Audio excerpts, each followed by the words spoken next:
بسم اللہ الرحمن الرحیم الحمد للہ رب العالمین والصلاة والسلام علی سید المرسلین وعلی آلہ واصحابہ اجمعین ومن تبعہم بإحسان ودعا بدعوتہم الی یوم الدین وسلم تسلیما کثیرا کثیرا اما بعد۔ میرے محترم بزرگوں اور عزیز دوستوں،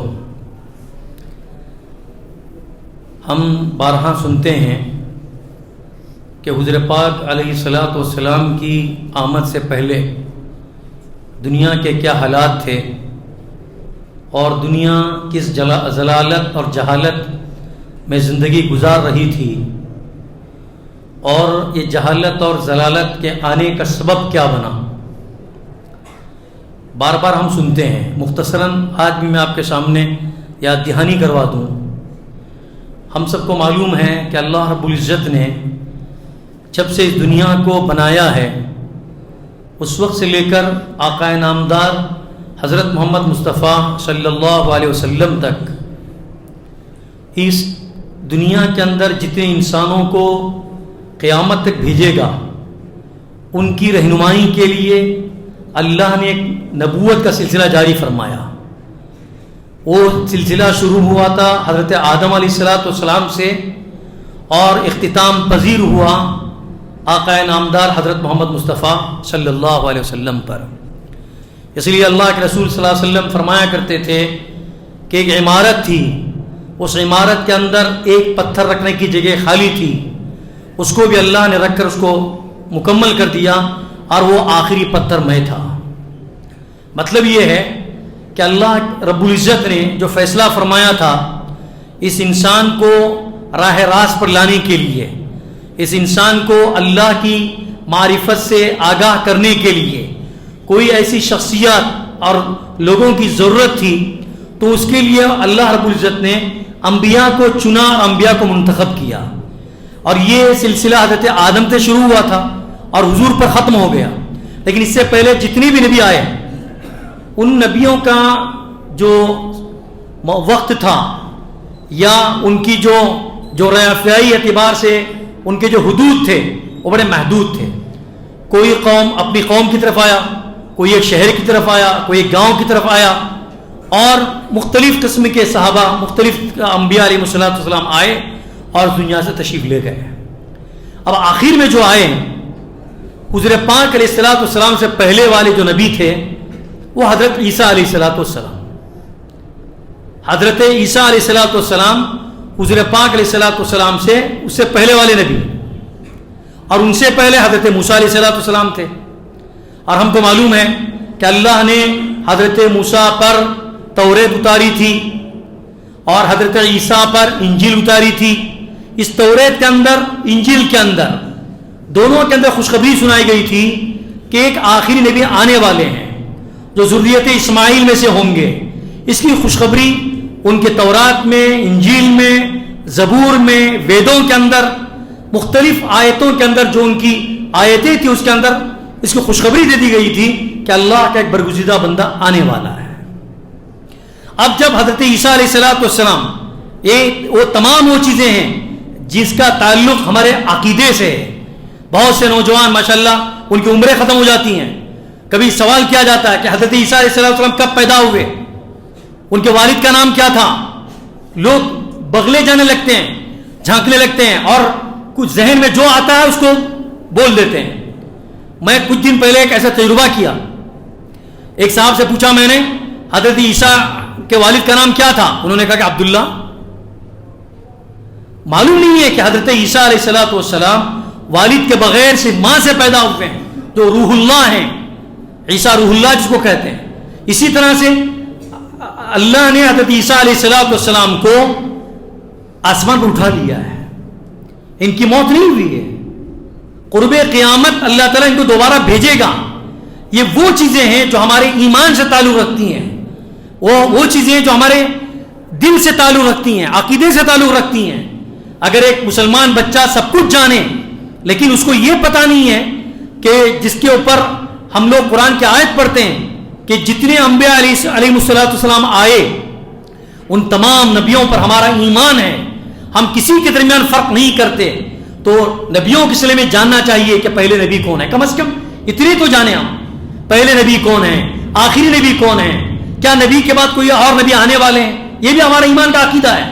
بہت سے لوگ نبی اکرم صلی اللہ علیہ وسلم کے زمانے میں بھی کچھ لوگوں نے سر اٹھایا تھا کہ میں بھی نبی ہوں. آپ کی وصال کے بعد بھی بہت سے لوگوں نے سر اٹھایا کہ میں بھی نبی ہوں.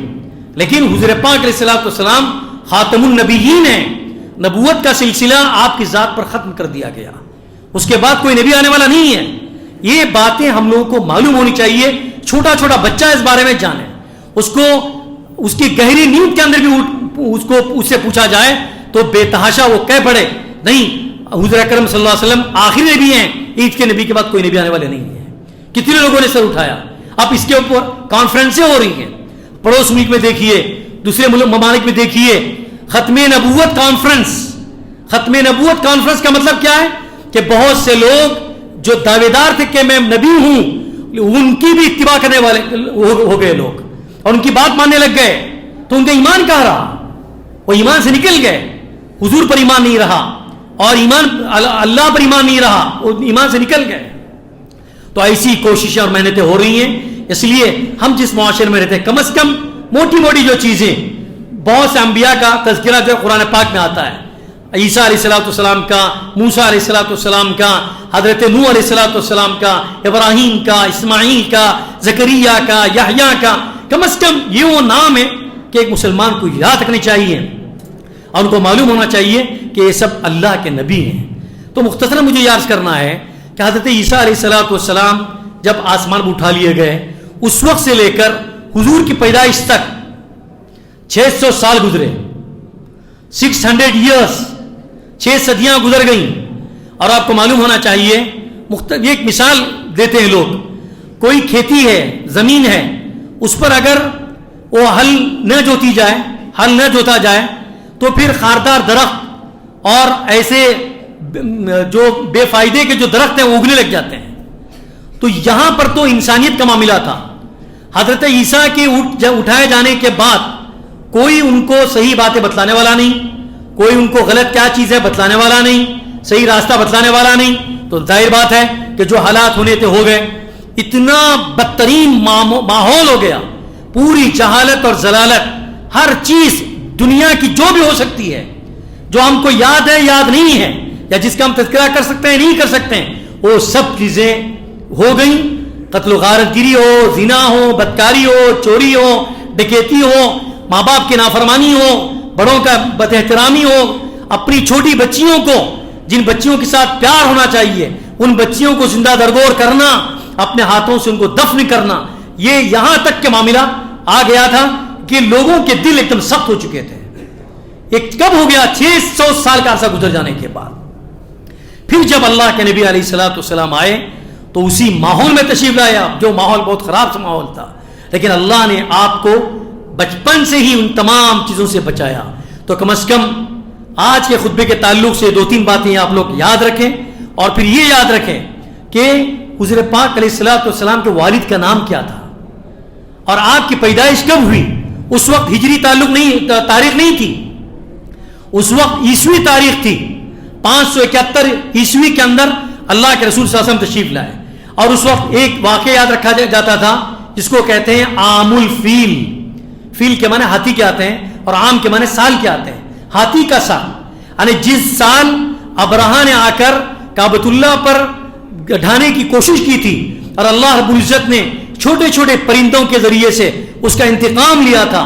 پوری ہاتھی پر آئی ہوئی فوج کو اللہ نے نامراد اور ناکام کر کے اس مکہ کی سرزمین سے واپس کر دیا تھا. اسی سال اللہ کے نبی علیہ الصلوۃ والسلام پیدا ہوئے. اس کو کہتے ہیں ہاتھی کا سال. اس وقت ضلالت, جہالت, گمراہی سب کچھ تھی, لیکن چند چیزیں ایسی ہو پیش آئیں کہ جو فارس کے اندر, ایران کے اندر آگ جلی ہوئی تھی, اللہ کے رسول کی جیسے پیدائش ہو گئی وہ آگ بجھ گئی. یہ وہ علامتیں تھیں. 1-2 علامتیں خود حضور پاک علیہ الصلوۃ والسلام کے ساتھ پیش آئیں. تو آپ کے والد کا انتقال ہو چکا تھا آپ کی پیدائش سے پہلے. جب آپ علیہ الصلوۃ والسلام اپنی ماں کے بطن میں تھے, اپنی ماں کے رحم میں تھے, اسی وقت اللہ رب العزت نے فیصلہ کیا کہ ان کے والد جو عبداللہ تھے ان کا انتقال ہو گیا. اب بچہ بچہ جب پیدا ہوا، پیدا ہونے کے بعد خوشی ہوئی، عبد المطلب نے ان کا نام محمد رکھا. یہ بھی عجیب و غریب نام تھا. اس وقت ایسے نام رکھنے کا کوئی رواج ہی نہیں. جب ان کو خوشخبری سنائی گئی، کعبۃ اللہ کے پاس لے کر آئے اور وہاں پر حضرت مطلب نے ان کا نام رکھا محمد. محمد کے معنی جس کی تعریف کی جائے گی، حمد سے بنا ہے. بہرحال یہ واقعہ پورا پیش آیا. اب عرب کے ماحول کے اعتبار سے جو عورتیں بچے کو جنتی تھیں وہ خود دودھ پلانے کے بجائے کسی دوسرے کے حوالے کر دیتی تھیں. لمبا واقعہ اس میں جانا نہیں چاہتا. مختصراً یہ ہے کہ حلیمہ سعدیہ بہت سے بچوں کے پاس گئی بھی تھی ابھی، لیکن کوئی بچہ ان کو پسند نہیں آیا. یتیم کہہ کر سب چھوڑ کر چلے گئے تھے. حلیمہ سعدیہ نے اس بچے کو اٹھا کر لے کر آئیں. جیسے بچے کو اٹھائی تھی تو وہاں پر قحط سالی کا زمانہ تھا. جانوروں کے تھنوں کے اندر دودھ نہیں ہے، اور جو جانور چرنے کے لیے جاتے تھے ان کو پیٹ بھرنے کے لیے غذا نہیں ملتی تھی، چارہ نہیں ملتا تھا. لیکن اللہ کے نبی ابھی ہوئے نہیں ہیں، صرف دنیا میں آئے ہیں. اس کا ایک نظارہ یہ ہوا کہ جو جانور جس کے تھنوں کے اندر دودھ نہیں تھا، اللہ نے ان کے اندر دودھ پیدا کیا. جہاں پر جا کر اب جانور جو ہے بھوکے واپس آ جاتے تھے، پیاسے واپس آ جاتے تھے. اللہ نے ایسا انتظام کیا ان کی بدولت کہ جو جانور وہاں پر چرنے جاتے تھے شکم سیر ہو کر واپس آ جاتے تھے. یہ اللہ نے انتظام کیا. پھر جب 2 سال ہو گئے تو پھر 2 سال تک بنو ام سعدیہ یعنی وہاں پر حلیمہ سعدیہ نے اس کو دودھ پلایا، ان کی پرورش کی. اس دوران ایک واقعہ پیش آیا. واقعہ کیا پیش آیا؟ اللہ کے رسول علیہ الصلوۃ والسلام بچوں کے ساتھ کھیل رہے تھے. بچوں کے ساتھ کھیلتے کھیلتے، آپ بھی بچے تھے، بچوں کے ساتھ کھیلتے کھیلتے فرشتہ آیا. بچوں کو پتا نہیں کہ آنے والا کون تھا. محمد صلی اللہ علیہ وسلم کو وہ پکڑا، زمین پر گرایا اور ان کے سینے کو چاک کیا، یعنی سینے کو پھاڑا. سینے کو پھاڑنے کے بعد وہاں سے دل نکالا. دل کے اندر ایک کالا سا اوپر کچھ تھا ٹکڑا، علقہ جس کو کہا گیا ہے، یعنی گوشت کا لوتھڑا یا خون کا لوتھڑا تھا، اس کو اٹھایا گیا. اور پھر سونے کا ایک تست تھا، اس تست کے اندر زمزم کا پانی تھا. اس زمزم کے پانی کے اس فرشتے نے آپ علیہ الصلوۃ والسلام کے دل کو دھویا اور دھو کر پھر وہاں پر واپس ڈال کر چلے گئے. بچے ڈر ڈر کر بھاگتے ہوئے آئے، گھر میں بتلایا کہ محمد کو کسی نے قتل کر دیا، محمد کو کسی نے مار دیا. اب لوگ وہاں پر جمع ہو گئے تو دیکھا تو واقعی میں ان کے چہرے کا رنگ بدلا ہوا ہے. اور حضرت انس رضی اللہ عنہ کہتے ہیں کہ جب میں نے رسول اللہ صلی اللہ علیہ وسلم کے اس کو دیکھا تھا تو مجھے محسوس ہوا تھا کہ وہ سلنے کی جو سیا گیا تھا اس کو میں نے دیکھا تھا. وہ تو بہت سالوں کے بعد انہوں نے دیکھا تھا. بہرحال اللہ کے رسول صلی اللہ علیہ وسلم کا پہلا معاملہ پیش آیا تھا کہ ان کے سینے سے دل کو نکال کر زمزم کے پانی سے دھو کر واپس ان کے سینے میں رکھ دیا گیا، تاکہ آئندہ نبوت کو قبول کرنے کے لیے دل اتنا صاف ستھرا ہونا چاہیے. ایک تو ظاہری اعتبار سے، ایک باطنی اعتبار سے. ایک تو واقعہ یہ تھا. دوسرا واقعہ یہ تھا کہ جب حضور پاک علیہ الصلوۃ والسلام ماں کے پیٹ میں تھے تو باپ کا انتقال ہو گیا. 6 سال کی عمر میں ماں کا انتقال ہو گیا. اب 8 سال کی عمر میں عبد المطلب جو دادا تھے ان کا بھی انتقال ہو گیا. اس کے بعد ان کی ذمہ داری پورا ابو طالب نے سنبھالی جو ان کے چچا تھے. ایک مرتبہ چچا ان کو لے کر تجارت کے قافلے کے لیے شام میں جا رہے تھے. شام میں جاتے تھے، ایک بہت بڑا راہب کہتے ہیں یہودیوں کا، عیسائیوں کا بہت بڑا عالم تھا. وہ ایک قافلے کو آتے ہوئے دیکھا کہ بڑے قافلے ہیں، قریش کے بڑے بڑے ان کے ساتھ سردار تھے اور ان کے ساتھ ابو طالب بھی تھے، اور ابو طالب کے ساتھ ان کے بھتیجے جو ہے آقا نامدار حضرت محمد صلی اللہ علیہ وسلم چھوٹے بچے تھے. اور راہب بہت دور سے ان کو دیکھ کر وہ دیکھ رہا تھا. دیکھتے دیکھتے جب محمد صلی اللہ علیہ وسلم بہت قریب آ گئے تو وہ ان کے پاس چلا گیا اور محمد صلی اللہ علیہ وسلم کا ہاتھ پکڑ لیا. پوچھا یہ کون ہے؟ یہ فلاں ہے فلاں فلاں ہے، باتیں بتا دی. اس کے بعد انہوں نے کہا یہ بڑا ہو کر یہ نبی ہونے والے ہیں. تو لوگوں نے پوچھا آپ کو کیسے معلوم ہے؟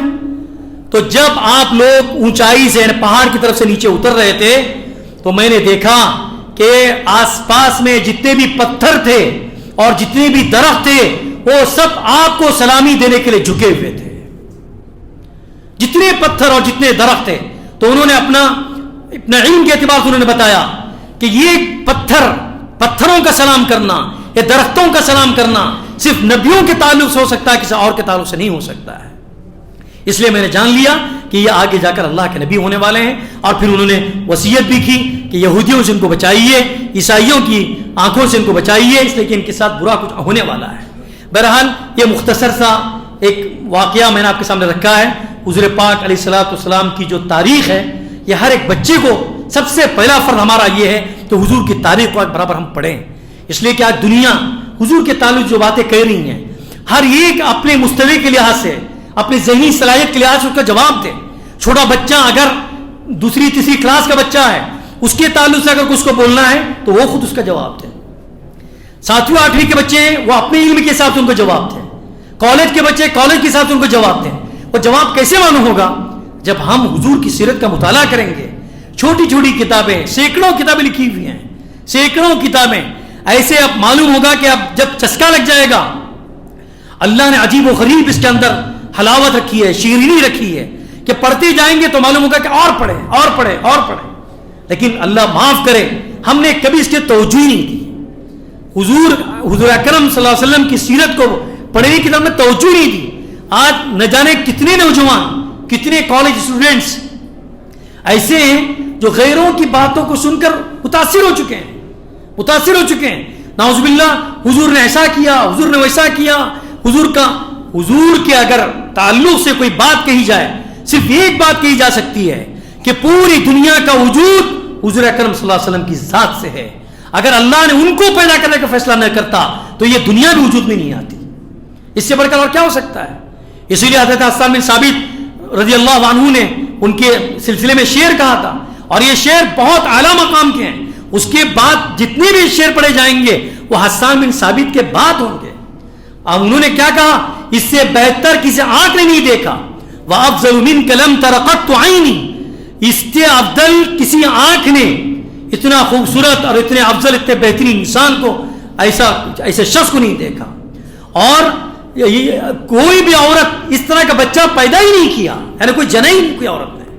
ایسا معلوم ہوتا ہے کہ اللہ رب العزت نے آپ کو تمام عیوب سے مبرہ فرما کر, خلقت مبرئا کما تشاء, یعنی جیسے کہ تمام عیوب سے پاک کر کے آپ کو پیدا کیا اللہ نے, جیسا خود آپ چاہتے تھے, جیسا کہ آپ خود چاہتے تھے. یہ اللہ کے رسول علیہ الصلوۃ والسلام کے بارے میں حسان بن ثابت رضی اللہ عنہ نے یہ اشعار کہے تھے, اور اسے اشعار کی بنیاد پر اللہ کے رسول صلی اللہ علیہ وسلم نے اپنی چادر بھی ان کو دی تھی. تو یہ واقعات وہ ہیں کہ جن کا تعلق ہمارے طلباء سے ہونا چاہیے اور ہمارے دل سے ہونا چاہیے. کہ کوئی بھی کوئی مسئلہ ہو جائے تو حضور اکرم صلی اللہ علیہ وسلم کی ذات کے تعلق سے جب ہم کو محبت ہوگی, ان کی سیرت کو ہم پڑھیں گے, کیسے نبی ہیں, اس نبی نے کیا کیا کام انجام دیے ہیں, کیسے کیسے معاشرے کو جو جانوروں کو چلانا نہیں جانتے تھے وہ انسانیت کے ہادی بن گئے, یہ اس طرح سے کیسے وجود میں آیا, ان چیزوں کو دیکھنے کی ضرورت ہے, اس کا مطالعہ کرنے کی ضرورت ہے.